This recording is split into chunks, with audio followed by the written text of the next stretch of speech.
Nabi Ibrahim dikenal sebagai bapak para nabi dan rasul. Beliau menjalani kehidupan yang penuh perjuangan dan ujian berat dari Allah Subhanahu wa Ta'ala. Pernahkah kalian membayangkan hidup di tengah masyarakat yang menyembah berhala? Nabi Ibrahim alaihi salam dibesarkan di lingkungan seperti itu. Namun, dengan keteguhan imannya, beliau berani menentang kemusyrikan dan menyerukan tauhid, yaitu keyakinan kepada Allah Subhanahu wa Ta'ala sebagai Tuhan yang Esa. Sepanjang hidupnya, Nabi Ibrahim alaihissalam menghadapi berbagai ujian yang berat. Beliau pernah ditentang oleh kaumnya, dibakar hidup-hidup, bahkan diuji untuk menyembelih putranya sendiri. Bagaimana Nabi Ibrahim alaihissalam bisa melewati ujian-ujian tersebut? Dan hikmah apa yang bisa kita ambil dari kisah beliau? Wajib tonton video ini sampai akhir. Kita akan mengulas kisah lengkap Nabi Ibrahim alaihissalam, mulai dari lahir, menghancurkan berhala, dibakar hidup-hidup, hingga ujian terberat beliau, yaitu menyembelih Nabi Ismail alaihissalam. Video ini penuh dengan kisah inspiratif dan hikmah yang bisa kita pelajari. Jangan lupa bantu support channel umat muslim dengan like, subscribe, share video ini, agar kisah ini dapat bermanfaat bagi banyak orang, dan tulis pendapat kalian di kolom komentar. Bismillah, mari kita mulai kisahnya. Nabi Ibrahim adalah seorang hamba Allah Subhanahu wa Ta'ala yang berhak diangkatnya menjadi Al-Khalil, kekasih Allah Subhanahu wa Ta'ala. Itu adalah derajat dari derajat-derajat kenabian yang kita tidak mengetahui nilainya. Kita juga tidak mengetahui bagaimana kita menyifatinya. Berapa banyak pernyataan-pernyataan manusia berkaitan dengan hal tersebut, namun rasa-rasanya ia laksana penjara yang justru menggelapkannya. Al-Quran Al-Karim tidak menceritakan tentang proses kelahirannya dan masa kecilnya Nabi Ibrahim. Kita mengetahui bahwa di masa Nabi Ibrahim, manusia terbagi menjadi 3 kelompok. Kelompok pertama menyembah patung-patung yang terbuat dari kayu dan batu. Kelompok kedua menyembah bintang dan bulan, dan kelompok ketiga menyembah raja-raja atau penguasa. Cahaya akal saat itu padam sehingga kegelapan memenuhi segala penjuru bumi. Akhirnya, kehausan bumi untuk mendapatkan rahmat dan kelaparannya terhadap kebenaran pun semakin meningkat. Dalam suasana yang demikianlah Nabi Ibrahim dilahirkan. Ia dilahirkan dari keluarga yang mempunyai keahlian membuat patung atau berhala. Disebutkan bahwa ayahnya meninggal sebelum ia dilahirkan. Kemudian ia diasuh oleh pamannya, di mana pamannya itu menduduki kedudukan ayahnya. Nabi Ibrahim pun memanggil dengan sebutan-sebutan yang biasa ditujukan kepada seorang ayah. Ada juga yang mengatakan bahwa ayahnya tidak meninggal dan Azar adalah benar-benar ayahnya.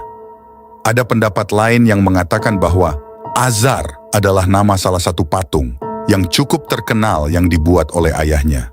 Alhasil, Ibrahim berasal dari keluarga semacam ini.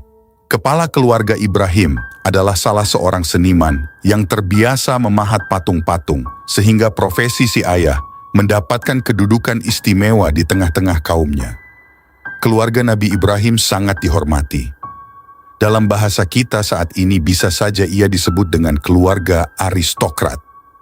Dari keluarga semacam ini, lahir seorang anak yang mampu menentang penyimpangan dari keluarganya sendiri, menentang sistem masyarakat yang rusak, serta melawan berbagai macam ramalan para dukun, dan menentang penyembahan berhala dan bintang, serta segala bentuk kesyirikan. Akhirnya, beliau mendapatkan ujian berat saat beliau dimasukkan ke dalam api dalam keadaan hidup-hidup. Kita tidak ingin mendahului peristiwa tersebut. Kita ingin memulai kisah Nabi Ibrahim sejak masa kecilnya. Nabi Ibrahim semasa kecil. Nabi Ibrahim adalah seseorang yang akalnya cemerlang sejak beliau berusia muda. Allah Subhanahu wa Ta'ala menghidupkan hatinya dan akalnya dan memberinya hikmah sejak masa kecilnya. Nabi Ibrahim mengetahui saat beliau masih kecil bahwa ayahnya seseorang yang membuat patung-patung yang unik. Pada suatu hari, ia bertanya terhadap ciptaan ayahnya, kemudian ayahnya memberitahunya bahwa itu adalah patung-patung dari Tuhan-Tuhan. Nabi Ibrahim sangat keheranan melihat hal tersebut. Kemudian timbul dalam dirinya melalui akal sehatnya penolakan terhadapnya. Uniknya, Nabi Ibrahim justru bermain-main dengan patung itu saat ia masih kecil. Bahkan terkadang ia menunggangi punggung patung-patung itu, seperti orang-orang yang biasa menunggang keledai dan binatang tunggangan lainnya. Pada suatu hari, ayahnya melihatnya saat menunggang punggung patung yang bernama Marduk. Saat itu juga ayahnya marah dan memerintahkan anaknya agar tidak bermain-main dengan patung itu lagi. Ibrahim bertanya, "Patung apakah ini, wahai ayahku?" Kedua telinganya besar, lebih besar dari telinga kita. Ayahnya menjawab, "Itu adalah Marduk, Tuhan para Tuhan, wahai anakku, dan kedua telinga yang besar itu sebagai simbol dari kecerdasan yang luar biasa." Ibrahim tampak tertawa dalam dirinya, padahal saat itu beliau baru menginjak usia 7 tahun. Injil Barnabas melalui lisan Nabi Isa menceritakan kepada kita bahwa Nabi Ibrahim mengejek ayahnya saat beliau masih kecil. Suatu hari, Ibrahim bertanya kepada ayahnya, "Siapa yang menciptakan manusia, wahai ayahku?" Si ayah menjawab, "Manusia karena akulah yang membuatmu dan ayahku yang membuat aku."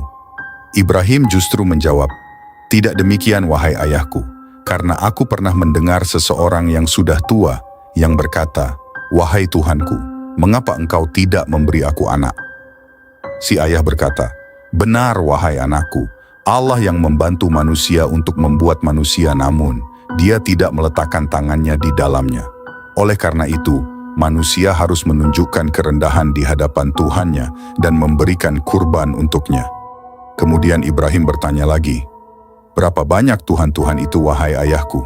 Si ayah menjawab, 'Tidak ada jumlahnya, wahai anakku.' Ibrahim berkata, 'Apa yang aku lakukan, wahai ayahku, jika aku mengabdi pada satu Tuhan, lalu Tuhan yang lain membenciku, karena aku tidak mengabdi padanya? Bagaimana terjadi persaingan dan pertentangan di antara Tuhan? Bagaimana seandainya Tuhan yang membenciku itu membunuh Tuhanku? Boleh jadi ia membunuhku juga.' Si ayah menjawab dengan tertawa, 'Kamu tidak perlu takut, wahai anakku, karena tidak ada permusuhan di antara sesama Tuhan. Di dalam tempat penyembahan yang besar terdapat ribuan Tuhan, dan sampai sekarang telah berlangsung 70 tahun. Meskipun demikian, belum pernah kita mendengar satu Tuhan memukul Tuhan yang lain.' Ibrahim berkata, 'Kalau begitu terdapat suasana harmonis dan kedamaian di antara mereka?' Si ayah menjawab, 'Benar.' Ibrahim bertanya lagi, 'Dari apa Tuhan-Tuhan itu diciptakan?' Orang tua itu menjawab, 'Ini dari kayu-kayu pelepah kurma, itu dari zaitun, dan berhala kecil itu dari gading. Lihatlah alangkah indahnya, hanya saja ia tidak memiliki nafas.' Ibrahim berkata, 'Jika para Tuhan tidak memiliki nafas, maka bagaimana mereka dapat memberikan nafas? Bila mereka tidak memiliki kehidupan, bagaimana mereka memberikan kehidupan? Wahai ayahku, pasti mereka bukan Allah.' Mendengar ucapan Ibrahim itu, sang ayah menjadi geram dan marah sambil berkata, 'Seandainya engkau sudah dewasa, niscaya aku pukul dengan kapak ini.' Ibrahim berkata, 'Wahai ayahku, jika para Tuhan membantu dalam penciptaan manusia, maka bagaimana mungkin manusia menciptakan Tuhan? Jika para Tuhan diciptakan dari kayu, maka membakar kayu merupakan kesalahan besar. Tetapi katakanlah, wahai ayahku, bagaimana engkau menciptakan Tuhan-Tuhan dan membuat baginya Tuhan yang cukup baik, namun bagaimana Tuhan-Tuhan membantumu untuk membuat anak-anak yang cukup banyak, sehingga engkau menjadi orang yang paling kuat di dunia?' Selesailah dialog antara Ibrahim dan ayahnya dengan terjadinya pemukulan oleh si ayah terhadap Ibrahim. Kemudian berlalulah hari demi hari dan Ibrahim menjadi besar. Sejak usia anak-anak, hati Ibrahim menanam rasa benci terhadap patung-patung yang dibuat oleh ayahnya sendiri. Ibrahim tidak habis mengerti bagaimana manusia yang berakal membuat patung-patung dengan tangannya sendiri. Kemudian setelah itu ia sujud dan menyembah terhadap apa yang dibuatnya. Nabi Ibrahim menghancurkan berhala. Semenjak kecil, Nabi Ibrahim memang membenci berhala-berhala yang disembah sebagai Tuhan oleh ayahnya dan orang-orang Pasa masa itu. Pada suatu hari Ibrahim bersama ayahnya masuk di tempat penyembahan. Saat itu terjadi suatu pesta dan perayaan di hadapan patung-patung. Dan di tengah-tengah perayaan tersebut, terdapat seorang tokoh dukun yang memberikan pengarahan tentang kehebatan Tuhan berhala yang paling besar. Dengan suara yang penuh penghayatan, dukun itu memohon kepada patung agar menyayangi kaumnya dan memberi mereka rezeki. Tiba-tiba keheningan saat itu dipecah oleh suara Ibrahim yang ditujukan kepada tokoh dukun itu. "Hai tukang dukun, ia tidak akan pernah mendengarmu. Apakah engkau meyakini bahwa ia mendengar?" Saat itu manusia mulai kaget. Mereka mencari dari mana asal suara itu. Ternyata mereka mendapati bahwa suara itu suara Ibrahim. Lalu tokoh dukun itu mulai menampakkan kerisauan dan kemarahannya. Tiba-tiba si ayah berusaha menenangkan keadaan dan mengatakan bahwa anaknya sakit dan tidak mengetahui apa yang dikatakan. Lalu keduanya keluar dari tempat penyembahan itu. Si ayah menemani Ibrahim menuju tempat tidurnya dan berusaha menidurkannya dan meninggalkannya setelah itu. Namun, Ibrahim tidak begitu saja mau tidur ketika beliau melihat kesesatan yang menimpa manusia.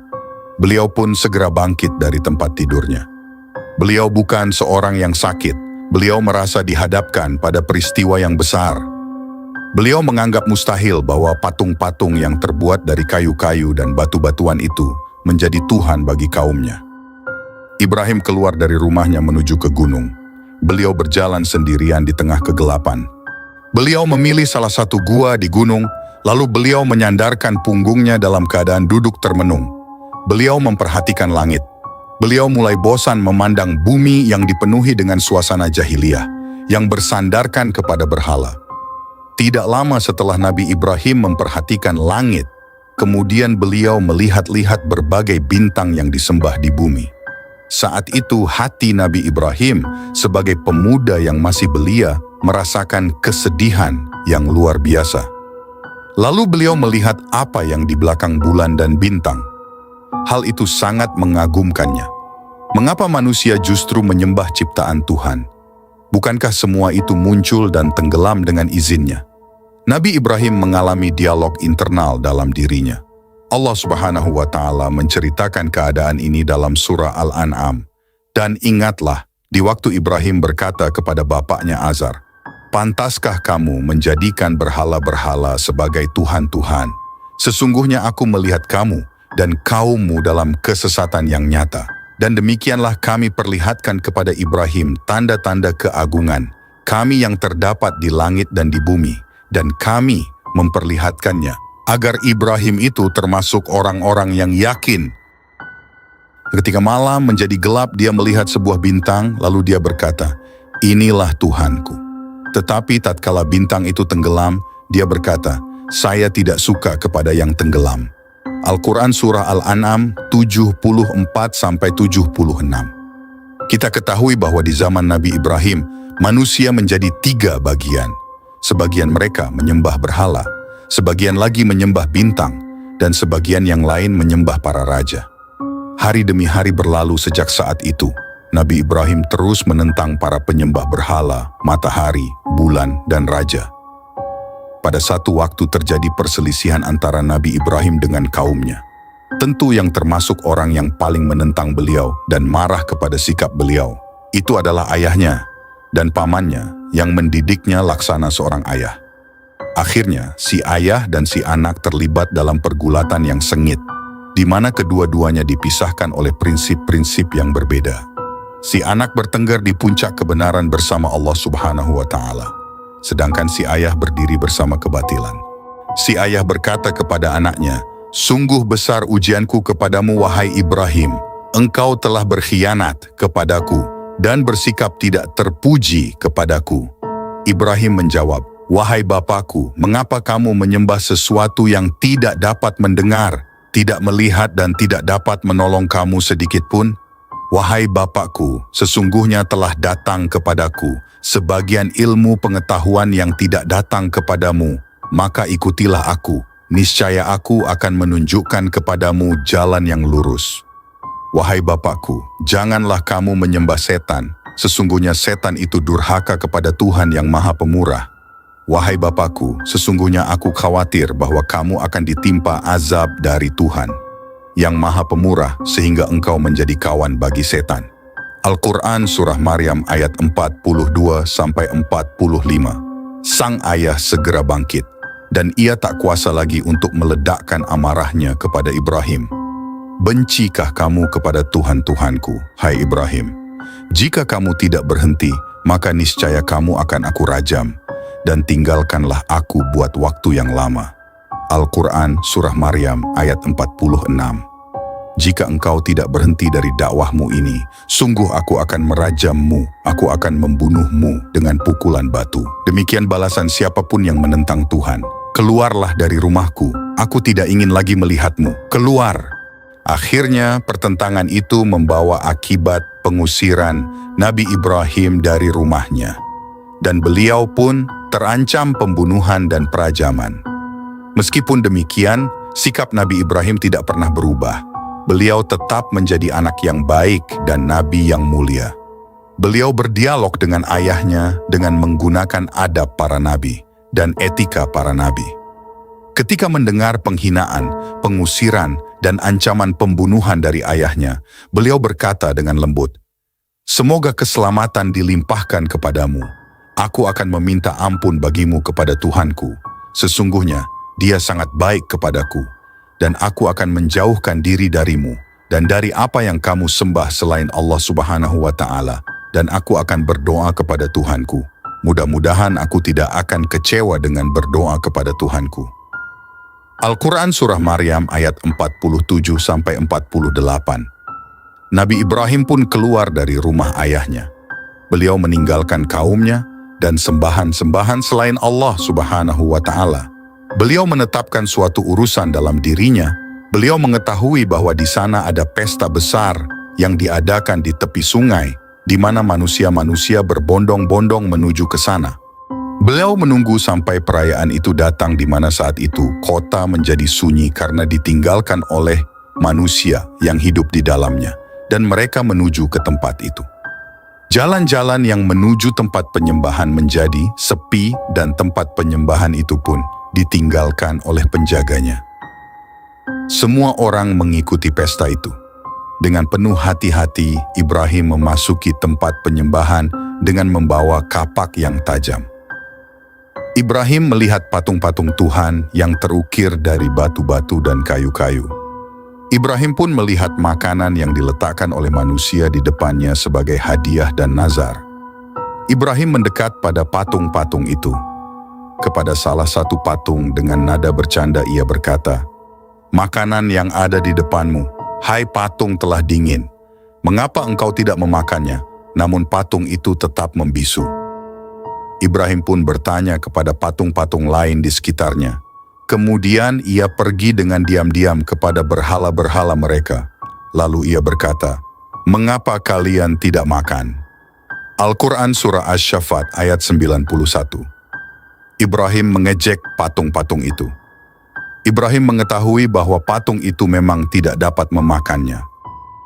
Ibrahim bertanya kepada patung-patung itu, "Mengapa kamu tidak menjawab?" Al-Quran Surah Asy-Syaffat ayat 92. Ibrahim pun langsung mengangkat kapak yang ada di tangannya dan mulai menghancurkan tuhan-tuhan yang palsu yang disembah oleh manusia. Ibrahim menghancurkan seluruh patung-patung itu dan hanya menyisakan satu patung, lalu beliau menggantungkan kapak itu di lehernya. Setelah melaksanakan tugas itu, beliau pergi menuju ke gunung. Beliau telah bersumpah untuk membawa suatu bukti yang jelas, bahkan bukti praktis tentang kebodohan kaumnya dalam menyembah selain Allah Subhanahu wa Ta'ala. Akhirnya, pesta perayaan itu selesai dan manusia kembali ke tempat mereka masing-masing.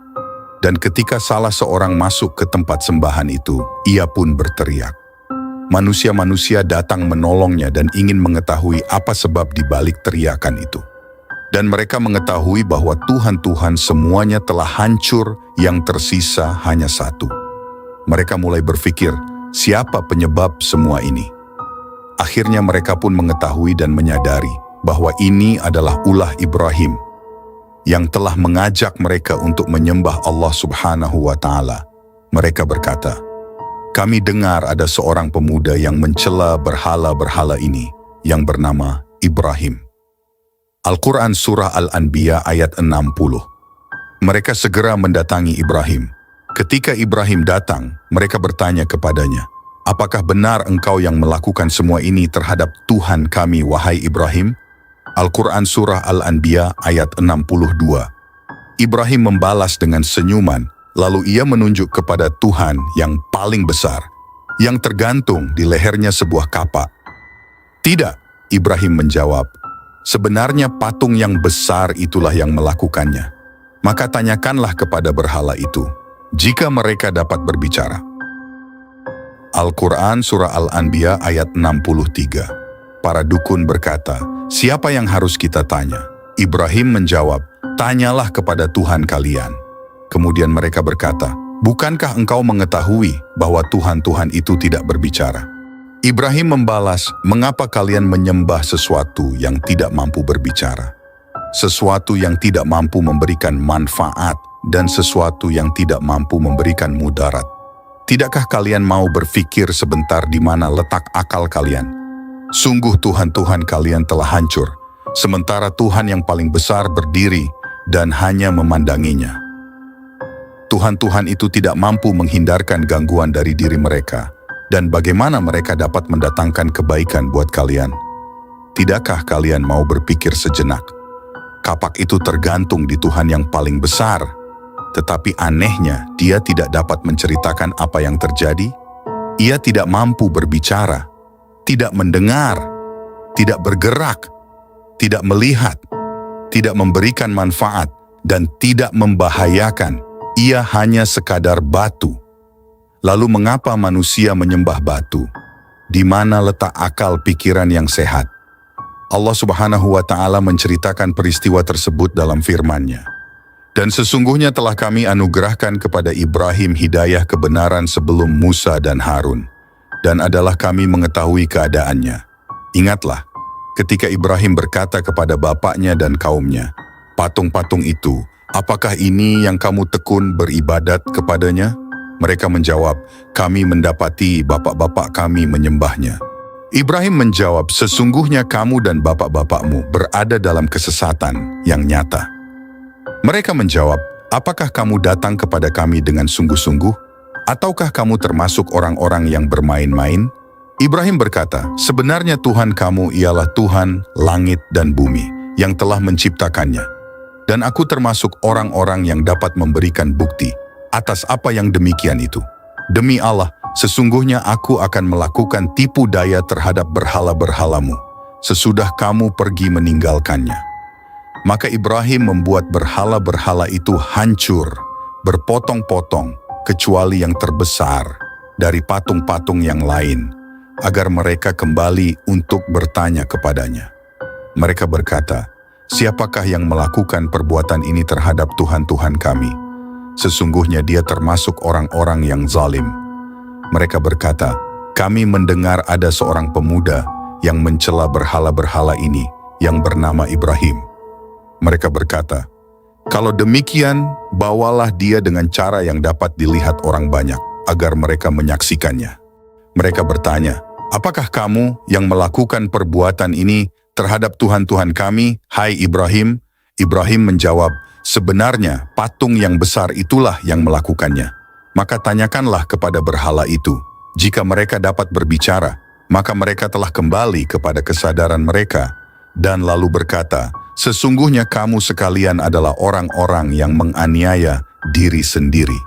Kemudian kepala mereka jadi tertunduk, lalu berkata, sesungguhnya kamu, hai Ibrahim, telah mengetahui bahwa berhala-berhala itu tidak dapat berbicara. Ibrahim berkata, maka mengapakah kamu menyembah selain Allah Subhanahu wa Ta'ala, sesuatu yang tidak dapat memberi manfaat sedikit pun, tidak dapat pula memberi mudarat kepada kamu. Ah, celakalah kamu, dan apa yang kamu sembah selain Allah.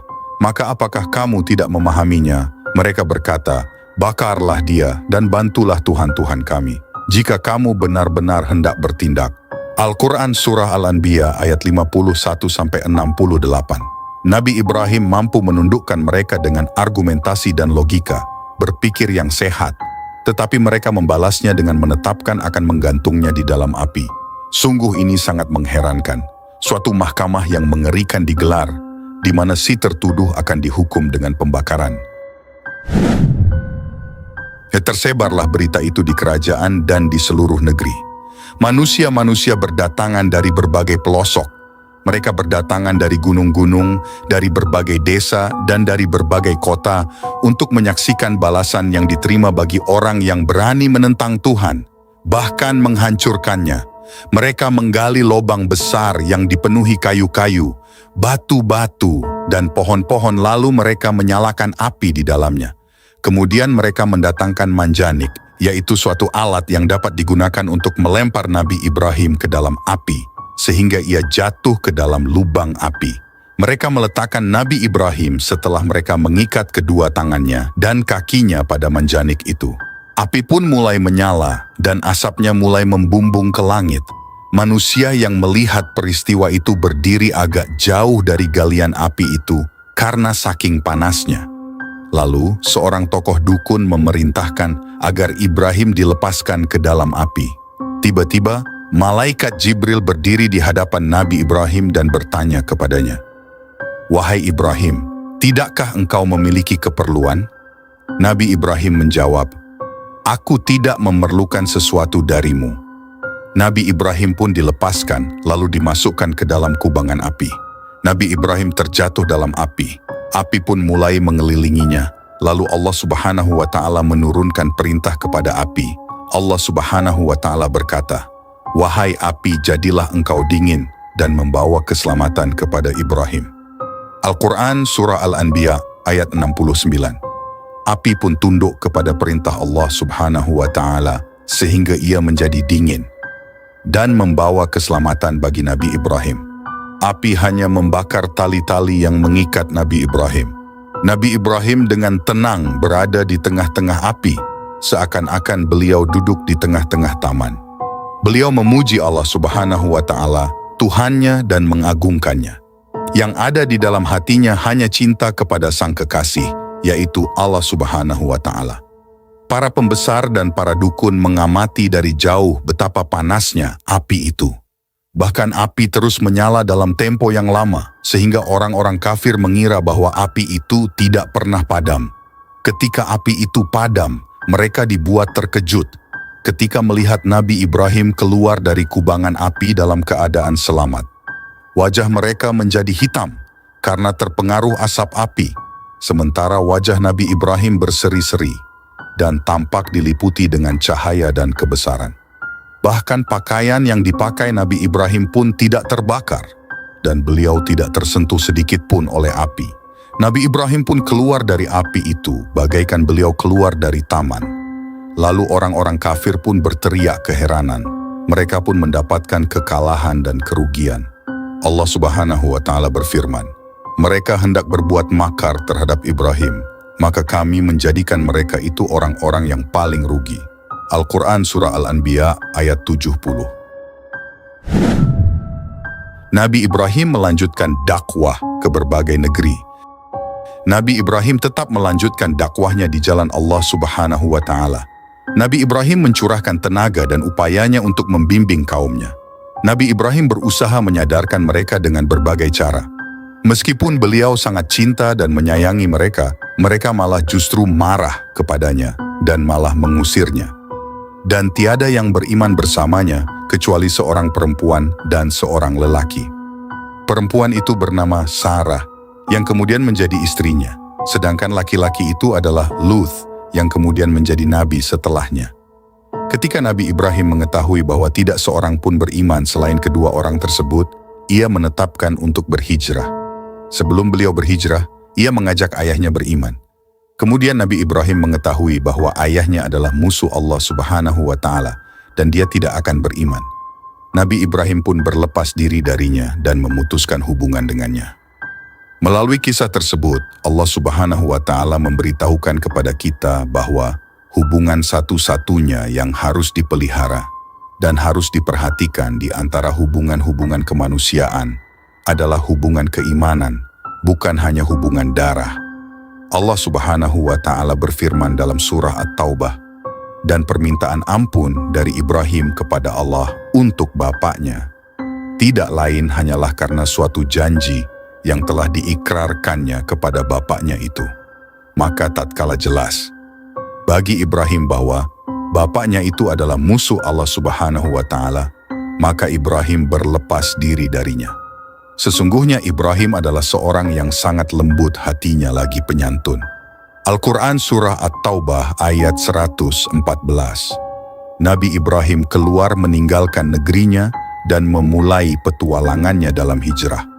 Nabi Ibrahim pergi ke kota yang bernama Aur dan ke kota yang lain bernama Haran. Kemudian beliau pergi ke Palestina bersama istrinya, satu-satunya wanita yang beriman kepadanya. Beliau juga disertai Lut, satu-satunya lelaki yang beriman kepadanya. Allah Subhanahu wa Ta'ala berfirman, maka Lut membenarkan kenabiannya dan berkatalah Ibrahim, sesungguhnya aku akan berpindah ke tempat yang diperintahkan Tuhanku kepadaku. Sesungguhnya dialah yang maha perkasa, lagi maha bijaksana. Al-Quran Surah Al-Ankabut ayat 26. Setelah ke Palestina, Nabi Ibrahim pergi ke Mesir. Selama perjalanan ini, Nabi Ibrahim mengajak manusia untuk menyembah Allah Subhanahu wa Ta'ala. Bahkan beliau berjuang dalam hal itu dengan gigih. Beliau mengabdi dan membantu orang-orang yang tidak mampu dan orang-orang yang lemah. Beliau menegakkan keadilan di tengah-tengah manusia dan menunjukkan kepada mereka jalan yang benar. Istri Nabi Ibrahim, Sarah, tidak melahirkan, lalu Raja Mesir memberikan seorang pembantu dari Mesir yang dapat membantunya.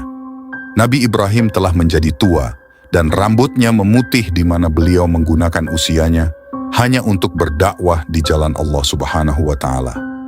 Sarah berpikir bahwa ia dan Nabi Ibrahim tidak akan mempunyai anak, lalu ia berpikir bagaimana seandainya wanita yang membantunya itu dapat menjadi istri kedua dari suaminya. Wanita Mesir itu bernama Hajar. Akhirnya Sarah menikahkan Nabi Ibrahim dengan Hajar. Kemudian Hajar melahirkan anaknya yang pertama, yang dinamakan oleh ayahnya dengan nama Ismail. Nabi Ibrahim saat itu menginjak usia yang sangat tua ketika Hajar melahirkan anak pertamanya, Ismail. Nabi Ibrahim hidup di bumi Allah Subhanahu wa Ta'ala dengan selalu menyembahnya, bertasbih dan menyucikannya. Kita tidak mengetahui berapa jauh jarak yang ditempuh Nabi Ibrahim dalam perjalanannya. Beliau adalah seorang musafir di jalan Allah Subhanahu wa Ta'ala. Seorang musafir di jalan Allah Subhanahu wa Ta'ala menyadari bahwa hari-hari di muka bumi sangat cepat berlalu. Kemudian ditiupkan sangkakala, lalu terjadilah hari kiamat dan kemudian hari kebangkitan. Pada suatu hari Nabi Ibrahim bangun, lalu beliau memerintahkan istrinya, Hajar, untuk membawa anaknya bersiap-siap untuk melalui perjalanan panjang. Setelah beberapa hari, dimulailah perjalanan Nabi Ibrahim bersama istrinya, Hajar, beserta anak mereka, Ismail. Saat itu Ismail masih menyusu pada ibunya. Nabi Ibrahim berjalan di tengah-tengah tanah yang penuh dengan tanaman, melewati gurun dan gunung-gunung. Kemudian, beliau memasuki tanah Arab. Nabi Ibrahim menuju ke suatu lembah yang di dalamnya tidak ada tanaman, tidak ada buah-buahan, tidak ada pepohonan, tidak ada makanan dan tidak ada air. Lembah itu kosong dari tanda-tanda kehidupan. Nabi Ibrahim sampai ke lembah, lalu beliau turun dari atas punggung hewan tunggangannya. Lalu beliau menurunkan istrinya dan anaknya dan meninggalkan mereka di sana. Mereka hanya dibekali dengan makanan dan sedikit air yang tidak cukup untuk kebutuhan 2 hari. Ketika beliau mulai meninggalkan mereka dan berjalan, tiba-tiba istrinya segera menyusulnya dan berkata kepadanya, "Wahai Ibrahim, kemana engkau pergi? Mengapa engkau meninggalkan kami di lembah ini, padahal di dalamnya tidak terdapat sesuatu pun?" Nabi Ibrahim tidak segera menjawab dan ia tetap berjalan. Istrinya pun kembali mengatakan perkataan yang dikatakan sebelumnya. Namun Nabi Ibrahim tetap diam. Akhirnya si istri memahami bahwa Nabi Ibrahim tidak bersikap demikian, kecuali mendapat perintah dari Allah Subhanahu wa Ta'ala. Kemudian si istri bertanya, apakah Allah Subhanahu wa Ta'ala memerintahkannya yang demikian ini? Nabi Ibrahim menjawab, benar. Istri yang beriman itu berkata, Kalau begitu, kita tidak akan disia-siakan. Nabi Ibrahim menuju ke tempat di suatu gunung, lalu beliau mengangkat kedua tangannya untuk berdoa kepada Allah Subhanahu wa Ta'ala. Ya Tuhan kami, sesungguhnya aku telah menempatkan sebagian keturunanku di lembah yang tidak mempunyai tanam-tanaman di dekat rumah Engkau, Baitullah, yang dihormati. Al-Quran Surah Ibrahim ayat 37. Saat itu Baitullah Ka'bah belum dibangun. Terdapat hikmah yang tinggi dalam perjalanan yang penuh dengan misteri ini. Ismail ditinggalkan bersama ibunya di tempat ini. Ismail lah yang akan bertanggung jawab bersama ayahnya dalam pembangunan Ka'bah.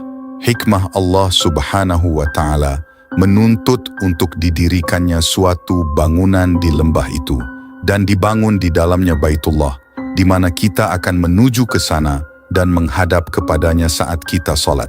Nabi Ibrahim meninggalkan istrinya dan anaknya yang masih menyusu di padang Sahara. Ibu Ismail menyusui anaknya dan mulai merasakan kehausan. Saat itu matahari bersinar sangat panas dan membuat manusia mudah merasa haus. Setelah 2 hari, habislah air dan keringlah susu si ibu. Hajar dan Ismail merasakan kehausan dan makanan telah tiada, sehingga saat itu mereka merasakan kesulitan yang luar biasa. Ismail mulai menangis kehausan dan ibunya meninggalkannya untuk mencarikan air. Si ibu berjalan dengan cepat hingga sampai di suatu gunung yang bernama Syafa. Ia menaikinya dan meletakkan kedua tangannya di atas keningnya untuk melindungi kedua matanya dari sengatan matahari. Ia mulai mencari-cari sumber air atau sumur atau seseorang yang dapat membantunya atau kafilah atau musafir yang dapat menolongnya atau berita, namun semua harapannya itu gagal. Ia segera turun dari Syafa dan ia mulai berlari dan melalui suatu lembah dan sampai ke suatu gunung yang bernama Marwah. Ia pun mendakinya dan melihat apakah ada seseorang, tetapi ia tidak melihat ada seseorang. Si ibu kembali ke anaknya dan ia masih mendapatinya dalam keadaan menangis dan rasa hausnya pun makin bertambah. Ia segera menuju ke Syafa dan berdiri di atasnya. Kemudian ia menuju ke Marwah dan melihat-lihat. Ia mondar-mandir, pulang dan pergi antara 2 gunung yang kecil itu sebanyak 7 kali. Ini adalah sebagai peringatan terhadap ibu mereka yang pertama dan nabi mereka yang agung, yaitu Ismail. Setelah putaran ke-7, Hajar kembali dalam keadaan letih dan ia duduk di sisi anaknya yang masih menangis. Di tengah-tengah situasi yang sulit ini, Allah Subhanahu wa Ta'ala menurunkan rahmatnya. Ismail pun memukul-mukulkan kakinya di atas tanah dalam keadaan menangis. Lalu memancarlah di bawah kakinya sumur Zam-Zam, sehingga kehidupan si anak dan si ibu menjadi terselamatkan. Si ibu mengambil air dengan tangannya dan ia bersyukur kepada Allah Subhanahu wa Ta'ala. Ia pun meminum air itu beserta anaknya dan kehidupan tumbuh dan bersemi di kawasan itu. Sungguh benar apa yang dikatakannya bahwa Allah Subhanahu wa Ta'ala tidak akan membiarkannya selama mereka berada di jalannya. Kafilah musafir mulai tinggal di kawasan itu dan mereka mulai mengambil air yang terpancar dari sumur Zam-Zam. Tanda-tanda kehidupan mulai mengepakkan sayapnya di daerah itu. Ismail mulai tumbuh dan Nabi Ibrahim menaruh kasih sayang dan perhatian padanya. Lalu Allah Subhanahu wa Ta'ala mengujinya dengan ujian yang berat. Nabi Ibrahim mendapat perintah menyembelih anaknya. Pada suatu malam, Nabi Ibrahim bermimpi dalam tidurnya, di mana ia diperintahkan untuk menyembelih anaknya Ismail oleh Allah Subhanahu wa Ta'ala. Mimpi itu membuat hati Nabi Ibrahim bergejolak. Namun sebagai pecinta sejati, ia tidak menolak perintah Allah Subhanahu wa Ta'ala itu. Nabi Ibrahim adalah penghulu para pecinta. Nabi Ibrahim berpikir tentang apa yang dikatakan kepada anaknya ketika ia menidurkannya di atas tanah untuk kemudian menyembelihnya. Lebih baik baginya untuk memberitahu anaknya dan hal itu lebih menenangkan hatinya daripada memaksanya untuk menyembelih. Akhirnya Nabi Ibrahim pergi untuk menemui anaknya. Ibrahim berkata, "Wahai anakku, sesungguhnya aku melihat di dalam mimpi, aku menyembelihmu, maka bagaimana pendapatmu?" Al-Quran Surah Asy-Syaffat ayat 102. Perhatikanlah bagaimana kasih sayang Nabi Ibrahim dalam menyampaikan perintah kepada anaknya. Lalu menyerahkan urusan itu kepada anaknya. Apakah anaknya akan menaati perintah tersebut? Bukankah perintah tersebut adalah perintah dari Tuhannya? Ismail menjawab sama dengan jawaban dari ayahnya itu, bahwa perintah itu datangnya dari Allah Subhanahu wa Ta'ala yang karenanya si ayah harus segera melaksanakannya. Wahai ayahku, kerjakanlah yang diperintahkan Tuhanmu. Insya Allah, engkau mendapatiku sebagai orang-orang yang sabar. Al-Quran Surah Asy-Syaffat ayat 102. Perhatikanlah jawaban si anak. Ia mengetahui bahwa ia akan disembelih sebagai pelaksanaan perintah Tuhan, namun ia justru menenangkan hati ayahnya bahwa dirinya akan bersabar. Itulah puncak dari kesabaran. Barangkali si anak akan merasa berat ketika harus dibunuh dengan cara disembelih sebagai pelaksanaan perintah Allah Subhanahu wa Ta'ala. Tetapi Nabi Ibrahim merasa tenang ketika mendapati anaknya menantangnya untuk menunjukkan kecintaan kepada Allah Subhanahu wa Ta'ala. Kita tidak mengetahui perasaan sesungguhnya Nabi Ibrahim ketika mendapati anaknya menunjukkan kesabaran yang luar biasa. Allah Subhanahu wa Ta'ala menceritakan kepada kita bahwa Ismail tertidur di atas tanah dan wajahnya tertelungkup di atas tanah sebagai bentuk hormat kepada Nabi Ibrahim, agar saat ia menyembelihnya Ismail tidak melihatnya atau sebaliknya.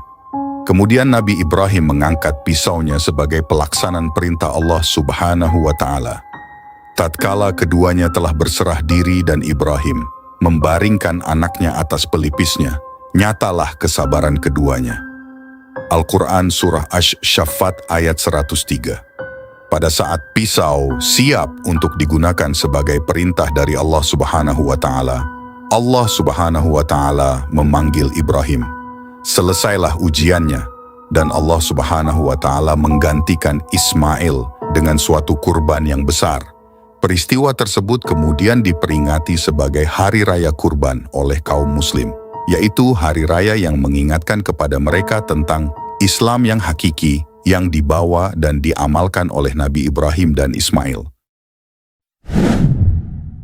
Demikianlah kisah Nabi Ibrahim. Nabi Ibrahim meninggalkan anaknya dan kembali berdakwah di bumi Allah Subhanahu wa Ta'ala. Nabi Ibrahim berhijrah dari tanah Kaldanin, tempat kelahirannya di Irak, dan melalui Yordania dan tinggal di negeri Kan'an.